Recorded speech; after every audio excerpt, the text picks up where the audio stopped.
محبت موقوف ہے. یہ کتاب جو ڈاکٹر شبنم اشائی کی ہے، یہ جو ہے گفتگو کرنے کے لیے ہمارے فرحت احساس صاحب کوئی تعارف کی ضرورت ہے نہیں، اور شبیر صاحب اس کے پبلشر ہیں، اور ڈاکٹر صاحبہ کی کتاب ہے. تو لوگ آ رہے ہیں، شروعات کرتے ہیں. نہیں تو اور ایک صاحب شکیل اعظمی صاحب آئیں گے تو جوائن کر لیں گے اس گفتگو کو. تو سر آپ ہی سے.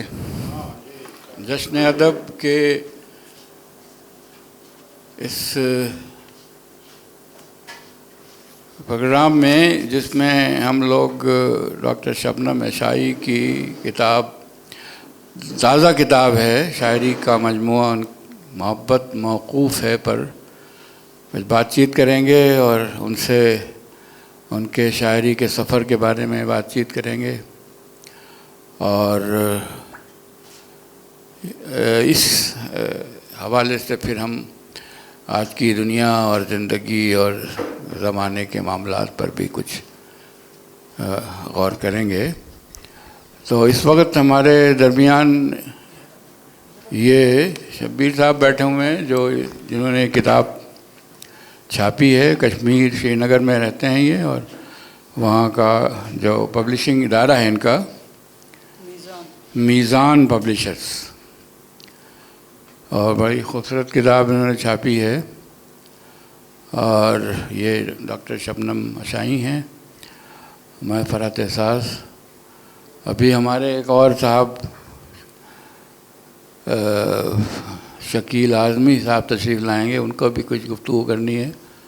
اس سلسلے میں کچھ ضروری باتیں یہ ہیں کہ اس وقت جتنی شاعرات ہیں ہمارے ہاں ہندوستان میں، پاکستان میں اور دوسری جگہوں پر، ان سب میں میرے خیال سے سب سے زیادہ تعلیم یافتہ شاعرہ شبنم اشائی ہیں. اور جب میں یہ بات کہہ رہا ہوں تو اس میں سارے کشور ناہید بھی شامل ہیں، اور فہمیدہ ریاض بھی شامل ہیں، اور پروین شاکر بھی شامل ہیں، کہ انہوں نے علی گڑھ سے مسلم یونیورسٹی سے پی ایچ ڈی کی فلاسفی میں، اور ان کا جو موضوع تھا وہ وجودیت، ایگزسٹینشلسٹ فلاسفی پر. اس میں خاص طور پہ ایلینیشن کا جو تصور ہے اس پر انہوں نے کام کیا ہے. اور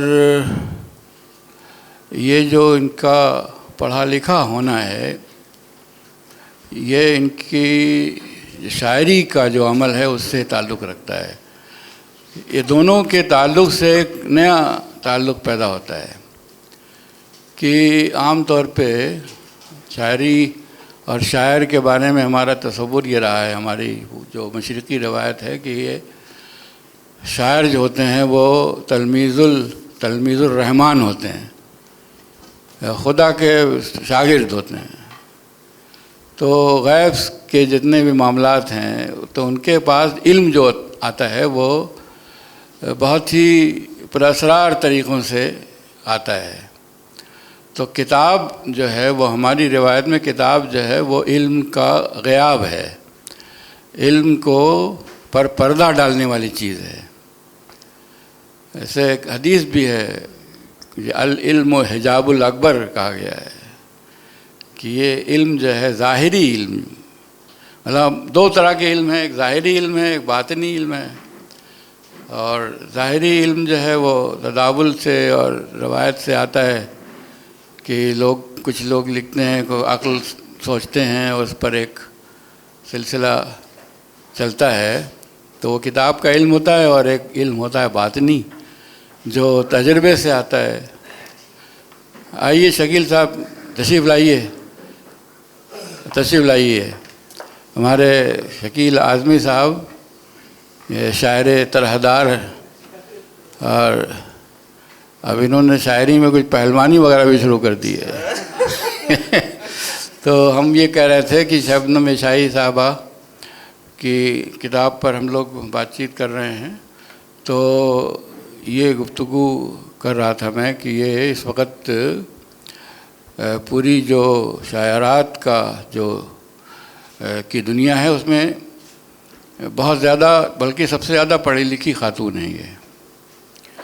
تو لیکن وہ جو علم ہے ظاہری علم وہ اور شاعری کا باطنی علم ان دونوں کے درمیان ایک خاص رشتہ ہے. تو ان کی شاعری پوری جو ہے وہ تجربات پر مبنی ہے. وجود کی حیثیت سے جو ان کا تجربہ ہے اس دنیا کے بارے میں اور اس دنیا میں انسان کے رہنے کا جو تجربہ ہوتا ہے اس میں خاص طور پہ انسان کی جو ازلی اور وجودی تنہائی ہے اس کا اکیلاپن اور یہ دنیا میں رہنا جو ہے وہ خطرے میں رہنا ہے. یہ دنیا میں رہنا رائگانی میں رہنا ہے اور نقصان خسارے میں رہنا ہے. تو یہ سارے تجربات ان کی شاعری میں آئے ہیں اپنی ذات کے حوالے سے اپنے زمانے کے حوالے سے. تو میں یہاں پر یہ شبنم صاحبہ سے یہ بات پوچھنا چاہوں گا کہ انہوں نے یہ جو شعر کا سفر اور جو علم کا سفر ہے دونوں میں کہ کس قسم کا ربط ان کے ہاں محسوس ہوتا ہے ان کو اور اس میں سے شاعری کس طرح سے کہ راہ کس طرح سے نکلتی ہے. جی شکریہ.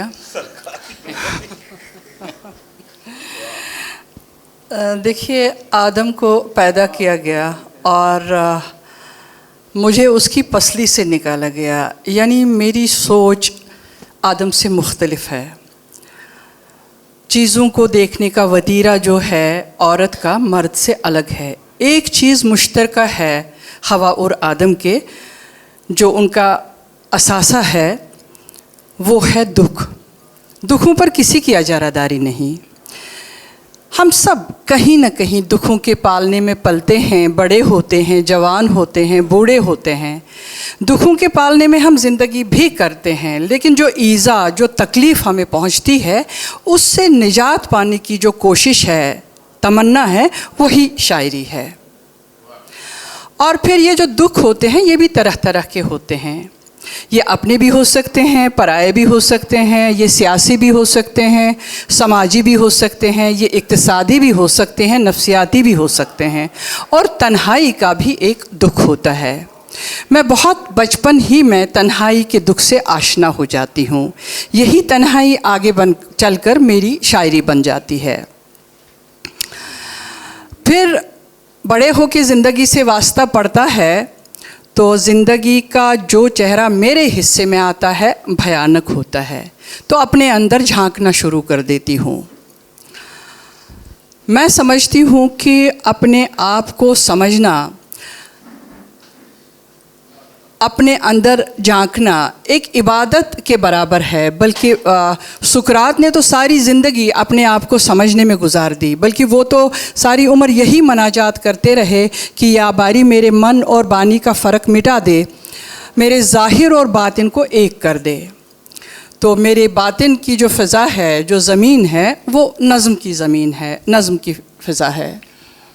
یہ آپ کشمیر کی سے تعلق ہے آپ کا، اور کشمیر کا ایک بہت قدیم خاندان ہے جس سے آپ تعلق رکھتی ہیں.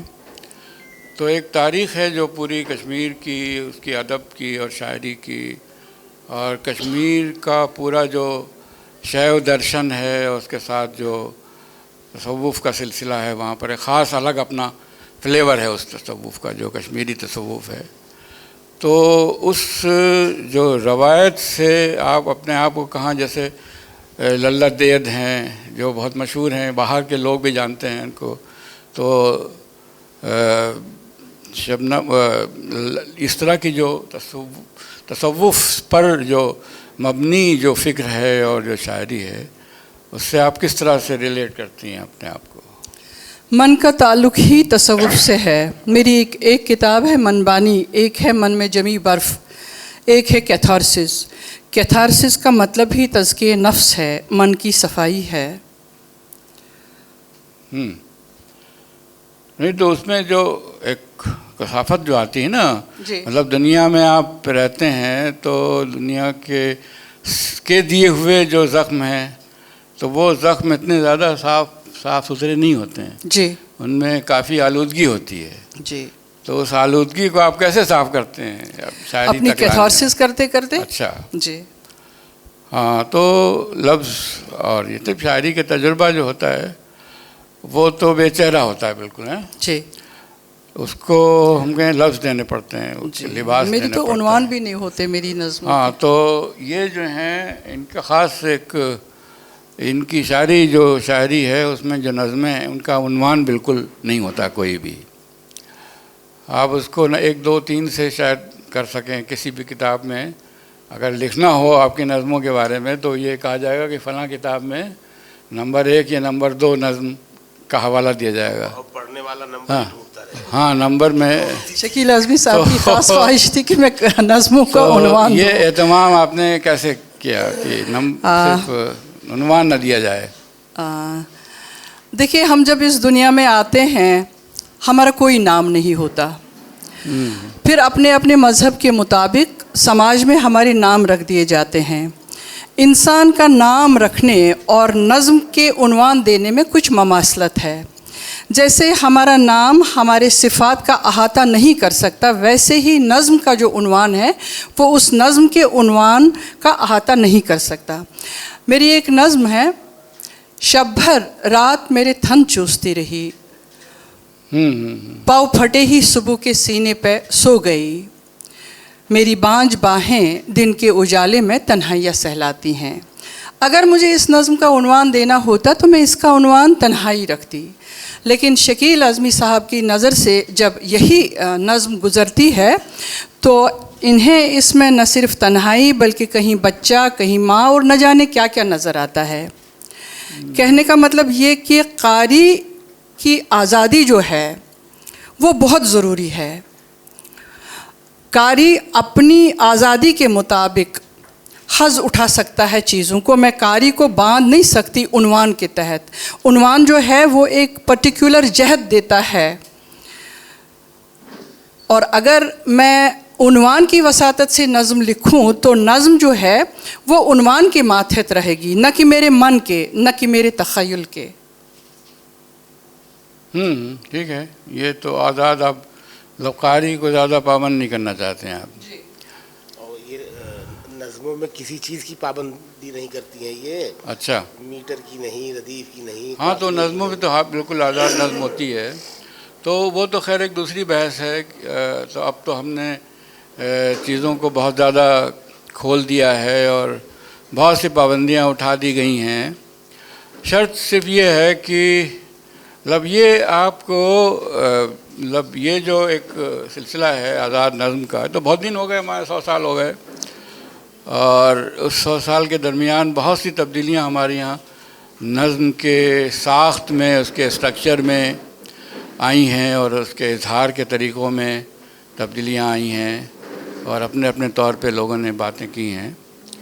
تو آپ یہ جو ساری نظمیں ہیں, کیا یہ سمجھا جائے کہ یہ ایک تسلسل ہے, تمام نظمیں ایک ہی سلسلے کی سے تعلق رکھتی ہیں؟ نہیں, مختلف موضوعات کے تحت لکھی گئی ہیں, تو سب کی سب آزاد, لیکن مختلف موضوعات, ہر شیڈ کی نظمیں ہیں, جس میں حالات پہ بھی نظمیں ہیں. ابھی کووڈ ہمارے ہاں گزرا, اس پہ بھی نظمیں ہیں. میرا تعلق کشمیر سے ہے, نامساعد حالات ہمارے ہیں پچھلے 30-35 سال سے ہیں, ان پہ وہ بھی نظمیں میرے یہاں آئی ہیں. تو ہر طرح کی نظمیں ہیں. بہتر ہے, بالکل. تو میں اب ہمارے دوست ہیں یہ شکیل اعظمی صاحب, تو یہ شاعری کرنے کے علاوہ شاعری پر غور و فکر بھی کرتے ہیں. تو انہوں نے ان کے بارے میں کچھ لکھا ہے, تو میں چاہتا ہوں کہ آپ مختصر طور پہ اپنے اظہار خیال کیجئے اس مضمون کے ذریعے. اگر پڑھنا چاہیں تو پڑھ دیجئے, نہیں بولنا چاہیں تو بول دیجئے. نہیں ہے میرے پاس, اس میں کچھ غلط بھی چھپا ہوگا شاید. کاتب پہ بھروسہ بہت نہیں کرتا میں.